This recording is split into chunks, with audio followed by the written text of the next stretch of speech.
This is genuinely the biggest book haul I've ever had. Hi. So it's potentially been just over a month since I did my last video, and for once I can say that it wasn't due to laziness or being too busy, but due to technical difficulties.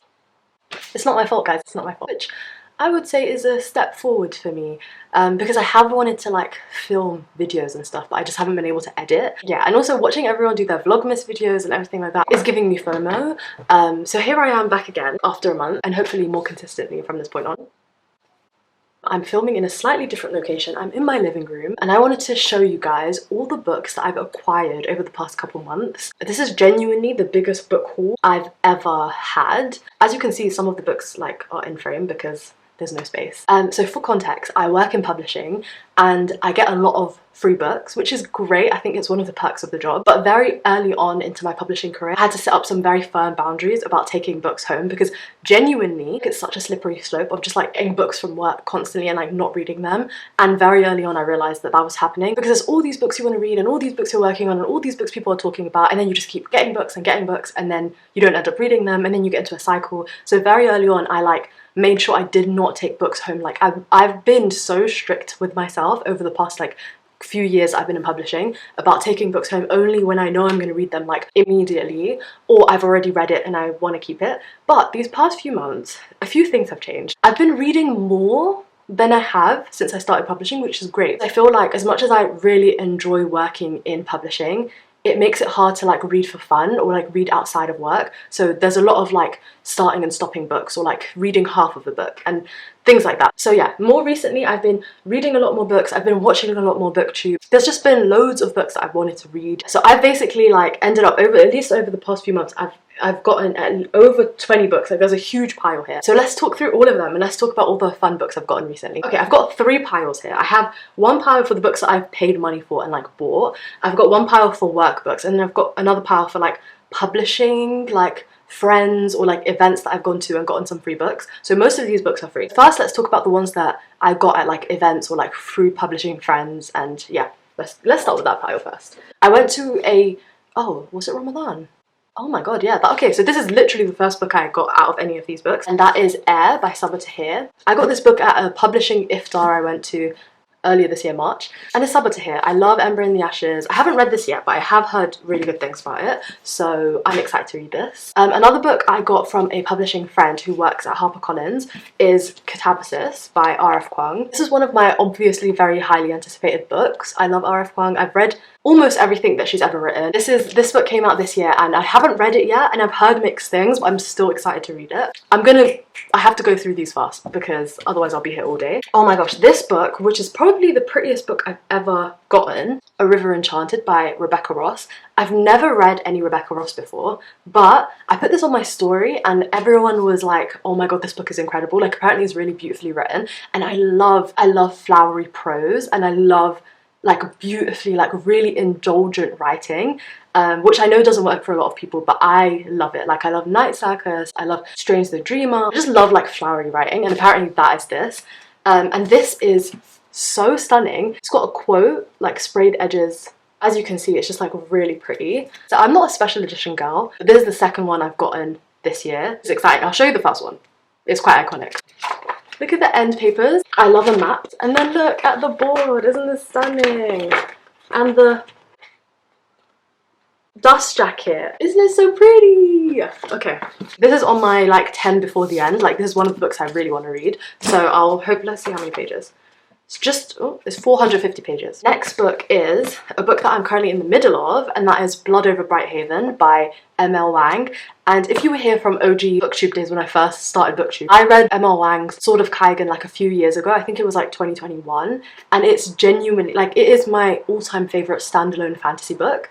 She's just such an incredible writer, and that book is just so well written. The characters have so much depth. It made me absolutely sob. Incredible. Blood Over Brighthaven, I had to read it, and I'm halfway through and it's so good. Like things are getting really stressful, so I'm really enjoying this. And I got this from a fellow publishing friend who works at this publisher. The last book from this category is Heavenly Bodies by Imani Eri. It's a romantic book. I don't think I've heard a single person not love this book, and the third book just got announced, so I'm getting sucked in by the hype of this book. I want to read this really soon. So yeah, that's it for the first category, and then let's get into the books that I got from work, like my work. And we're gonna get quite like publishing-y, so if that's boring for you, I apologize. And a lot of these books are like books, again, like I only take books home that I have read and really enjoyed. So most of these books I've actually read. I can actually talk to you guys about this. So first, let's get into probably the most exciting book out of all of these books, and it's a book that I literally have 3 editions of. Bear in mind, there's no book I have even 2 copies of, so for me to have 3 copies of this book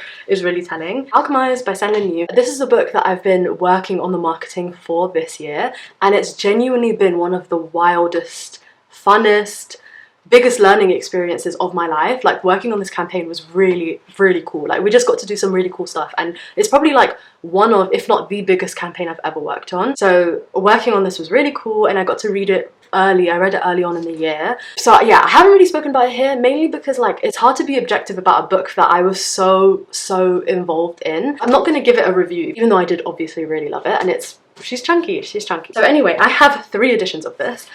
I have the Waterstones special edition. This is the first special edition I've ever had. If I was ever gonna have a special edition of a book, it would be this one. Yeah, the end papers are pretty, and what do you call it? I need to get better at this if I'm going to have all these special editions, guys. I will say that if you're going to read this book, just look up the trigger warnings. It is really dark. Like, when I was reading this, I had to literally take breaks. And I thought I was, like, pretty okay when it came to dark books. But this one, like, is dark. It's really dark. And it had me constantly questioning what was right and wrong. You know when characters are just so morally grey? Like, both of these characters do such horrible things to each other. They're both being used, and they're both like, sorry, the camera died on me. I forgot what I was saying, but I would highly recommend this. And then I have the proof, which were like the early arcs. Yeah, which is cool. And also, like, I love a paperback. Although I didn't read any of these editions because I read it on my Kindle. But yeah, and it has my name on it. We numbered like each proof. It was like really high security business, guys. This was quite an experience working on these. Actually, most excitingly, the standard edition is the one I had signed by Sen, who came to the UK recently for a tour, and they dedicated it to me. Got my little name on it. I would have just kept those 2, but I now have to keep this because it's signed. So yeah, 3 editions of Alchemized. Ooh. Next. If It Makes You Happy by Julie Olivia, which is a book I read in autumn, and it was really nice. My work publishes this, and it's quite chunky. It was really Gilmore Girls coded, so it's set in the 90s, and so it's a romance between this hot single dad who is a baker. We love that. And a woman who's just been divorced and is grieving her mum. Sorry, I'm not going to make this into a wrap-up, okay? I'll keep it brief. The next book is a book that I mentioned in a previous video, and I mentioned that this is one of the best books this year that I've read / ever, because I really loved it.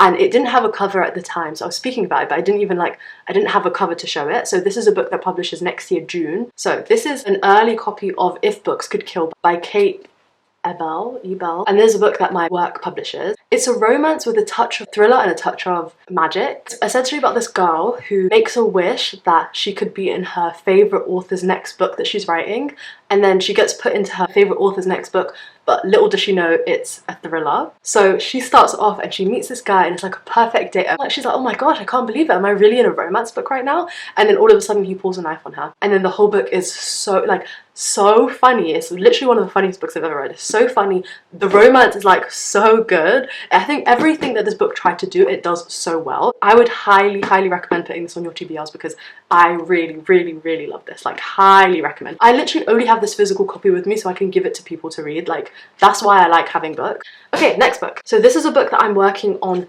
next year that comes out in February 2026, and it's called A Stage Set for Villains. There's another book. I feel like when I'm the person working on the book, I have to give a preface of like, it's hard to be objective about a book that you're working on because you read it not in the same way you'd read other books. If it's a book that I'm directly working on, I always mention that. The book that's coming out next year, February, and it's called A Stage Set for Villains, and I had this proof designed. So by the way, when I say proof, I mean arc. I know a lot of you guys refer to early copies as arcs, and in the UK it's referred to as proofs. Interchangeable, same thing. But what do you guys think? It says it's time to take the stage on it, and then there's foil on the spine, and then it has a poem from the book on it. and then this is foiled. I just love it. It's so cute. This is a YA, like upper YA book following this girl. She's cursed by a player, and players are these actors in this magical theatre called the Playhouse, and this theatre has these 6 actors or 5 actors who are immortal beings, and they're like really dangerous. They have all these powers and people are lured in by them, and in this world there's like half the people who like worship the players and the other half who want to kill them and they protect themselves from them. So the girl that we're following is part of the group that don't like the players and they find them dangerous and like all of that stuff, but she's been cursed by a player when she's really young, so she wants to go and sneak into the Playhouse to try and like fix herself, because at the beginning of this book she's dying, but then she ends up meeting this one of the actors and they strike a deal between them. First of all, the banter between the 2 characters is so good. He's one of those guys who like everything rolls off him and everything's a joke to him, whereas she's like really snappy and like angry and honestly like disrespectful. The banter between them was great, and then there's like this huge twist and like basically things are just not what you think they are. I'd highly recommend putting this on your TBRs for next year because it's very fun. So another book that I actually haven't read this book yet, and it's called Rings of Fate by Melissa LaCruz. It's out in January, so it's out really soon. I haven't read this one yet, but I want to read it during the Christmas break. It's basically this like barmaid and prince, so I think it's like going to be cozy, and it's set in like taverns and inns, and yeah, I just like the vibes of this, and it feels like it would be a really good like winter break read. So I plan to read this soon. This is also in my 10 before the end. Last workbooks, and then I'll get into the books that I actually paid money for. So I have the first 3 books of the Dungeon Crawler Carl books. So we have the first book, Dungeon Crawler Carl by Matt Dinnerman. And then we have the second book, Carl's Doomsday Scenario. And then we have the third book, the Dungeon Anarchist's Cookbook. I don't know the names of any of these books. I literally just call them DCC 1, DCC 2, DCC 3. I'm like just over halfway through the third book. And if you don't know anything about this book, oh, do you like my little sword bookmark? If you don't know anything about this book or this series, it's basically we're following Carl. There's no Carls in the UK, and I now realise why. That's such a hard word to say, Carl. He's at home alone with his cat one night, and his cat jumps out of the window in the dead of winter in the middle of the night, and he runs after her in his boxers, and he jumps out the window, and then all of a sudden every single home and building and any like infrastructure is eviscerated like right before his eyes. So he, by jumping out the window, he saved himself. And then there's this huge announcement that he hears: you can either go down into one of these portals and be a part of this huge like gaming show, or you can stay and like try and figure out how to survive on Earth. So he ends up going down with his cat and he enters these games, and it very much feels like, at least the first 2 books, it fully feels like you're reading in game, like especially the first book actually. Also, I'm listening to the audiobooks for this. The audio narrator is incredible. That's it for all the books that I haven't paid for. So let's get into the books I've actually paid for. Okay, so a book that I recently bought because of FOMO, and because I've wanted to read this book for a while now, is The Will of the Many by James Islington. I like to go into my books, especially fantasy books, not knowing a lot about like what the plot is. All I know is this is like an epic fantasy book, I think. There's a really big plot twist and people really love this, and that for me, that's enough. So I'm going to be reading this. Also, the second book recently came out, but I don't like a hardback. I really don't like reading a hardback, which is ironic because I actually have some hardbacks that I bought recently. And then we have the Hunger Games trilogy, which I got on Vinted. So I actually read this book like over a decade ago when I was a teenager. Loved it. Those books were in such bad condition that I don't even know where they are. So me and my friend are currently rereading this. I just read the first Hunger Games, and guys, it's actually a work of art. For you to read a book that you read as a teenager now in my late 20s and still feel the same way, if not even more strongly about this, is such an incredible feat. Yeah, it's a work of art. Like, no notes is incredible, perfect. Maybe I'll feel differently when I read the other 2 books. But yeah, so I've read the Hunger Games, and then hopefully this weekend I'm gonna start Catching Fire. I'm very excited about it. I'm loving it. I read the first book on Kindle, but I was like, I actually need the books. So yeah, I got this very recently. And then the next book is a book that is literally the singular only non-fantasy book in this whole pile. Oh, except for the 2 romance books I said. So actually I'm just a liar. And that is Pachinko by Min Jin Lee. I have been meaning to read this book forever. And you know, like, it's one of those books that I have a feeling about. I've heard only incredible things about it. And it's about a Korean family in Japan. Well, okay, I just read the blurb for the first time. It sounds incredible.